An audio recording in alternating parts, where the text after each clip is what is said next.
I'm Kendall Trotter. And I'm Steve Hawks. Thanks for tuning in to this edition of the Las Vegas Real Estate Update. Today we're going to talk about the state of real estate in Las Vegas. If you've watched any of our past updates, we've done them on foreclosures, short sales. Are we at the bottom? Do you need a buyer's agent? With everything all over the board in this day and age, we're going to talk about what's happening today. Steve, in your opinion, what's happening today? Well, we've had some mixed reports. Some say it's softening, some say it's booming. Is it the time to buy, or is it time to sit on the fence? I mean, you know, if we all had that magical crystal ball, wouldn't we all be billionaires? Facts are the facts. There's multiple offers on properties between 150 and 400. So that market is obviously leveling off or doing something, but I wouldn't say it's softening, because if you have 15 people going after one property, obviously there's a shortage of supply. Doesn't it always seem like when there's a really sweet deal, you're not the only guy in the game? I mean, you know, we both sell houses, and in my own experience, people call me up, say, find me this at this price. There it is. You find them, you're out there, and you're in a multiple offer bid, all 100% of the time. We have an article in the Review Journal today that says, you know, we're going to continue to a soft market. But I got to tell you, people, I don't think it's a soft market. I think these banks, these foreclosures, are dumping these homes, and people are getting fantastic deals. I can't see them getting hurt. A lot of the numbers that we see in the newspaper are delayed. It's not currently. We're going to see 2 months from now, they're going to say, oh, the Vegas market, the transactions are up, prices are starting to stabilize, because we're actually in the field. We're seeing that there's multiple offers on properties, and there's different buyers from all over the country now, right? All over the world that we've had. With the previous real estate boom, there was mostly just locals and Americans. Now we've got national people from all over the world buying properties here in Vegas, which is unique, and it's also creating it seems like to me a bottom that a lot of areas are hitting the bottom right now. Right. According to the stats of the Las Vegas Review Journal report today, which is our main local newspaper, the median price of a brand new home is $291,080, which is up. Believe it or not, it's up. So I don't know how that can be called a soft market if it's actually. Well, what they're saying is they've sold off all their excess inventory. They've got 2 months of supply, and now they're getting back. They're starting to raise prices.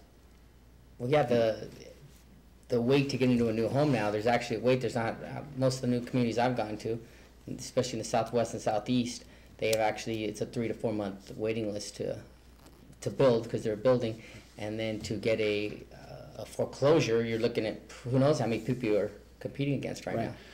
Well, it says that new home permits are down 72% off of last year at this time.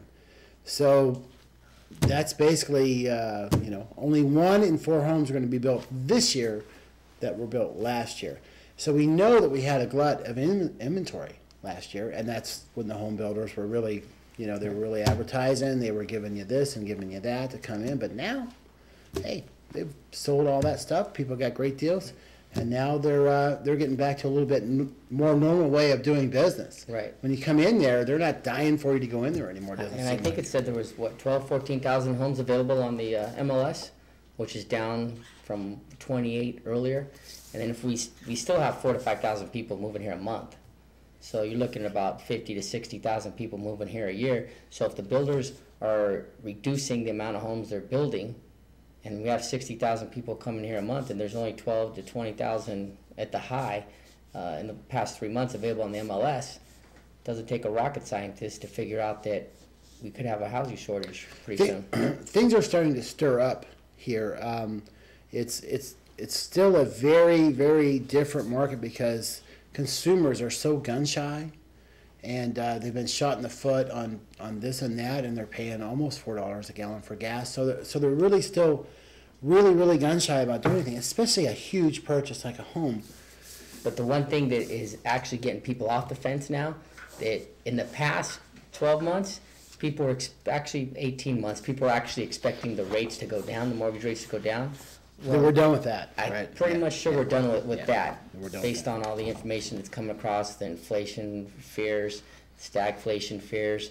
So now, even if the house goes down an extra 10, 20, 40,000, whatever, if the interest rate is going to be going up, you're actually going to be paying more, especially if you per month. Yeah, you'll pay more per month. Plus, if you keep that house for any length of time, you're going to pay way more for it in the long run. Like 6 months ago, you could get a rate at 5.5 all day long. Not available. No, not right. Those are done. I personally think every time the Fed drops the rate, the value of the dollar drops, competing with other countries, and they're done with it. They're where they're going to be, you know. And inflation goes up, right? You know. The Fed, every time he drops the Fed fund rate, the dollar's going down, but it's causing the 5-year and 10-year bonds to go up, which a lot of the mortgage rates are tied to the 5 and 10-year, and that's what's causing a lot of the mortgage rates to go up. And if you're, luckily we have the FHA to keep us decent, but if you're in a jumbo loan, you're at 7.5 right now, 7.75, which is, we haven't seen that in about 10 years. Right. So, and that's not going to go down because the source of money for jumbo loans is shrinking as we speak. Exactly. So obviously they're going to have a higher return on their money. They're going to charge the homeowner. So we're probably looking at 8.25 for jumbo loans pretty soon, and that's a topic for another show. But you know, in 1988, 8.25, somebody would have just, you know, gave you the biggest kiss you ever had if you would have got a 1988 8.25 loan. And, but we're not in 1980 anymore. But we may go back to that. And if that happens, if those rates continue to go, the only thing that's going to inhibit people from jumping off that fence is if the houses really fall. But at 8.5, they're definitely going to have to come up with some more money out of their pocket. People are calling me saying, well, why can't I get a 5.75? You know, well, that's because that was last month's rate. And it really is. I mean, anybody that is looking to invest in a home or just buy a home to live in, you really have to look at your monthly go out of what that home is going to cost you, because yes, there's the price, but are you going to buy it cash? Most people don't. How much is that going to cost you monthly to live in, and add it in with your car payment, your groceries, and your kids' ballet school? A person needs to factor in, yes, this home I can buy for $240,000 today. There's a chance that I could buy it for $229,000 in 3 or 4 months. However, if the rate is 7.75 and today it's 6.5, are they saving? They're not saving. No. You know, especially over the long term, if they keep that house even 10, 15 years, it's costing them more money. Correct. I think we're about out of time here. This discussion is far too big to be able to handle in 10 minutes that we're allowed on our podcast. But we'll revisit the situation very soon. I'm Kendall Trotter. And I'm Steve Hawks. Thanks for tuning in to this edition of the Las Vegas Real Estate Update.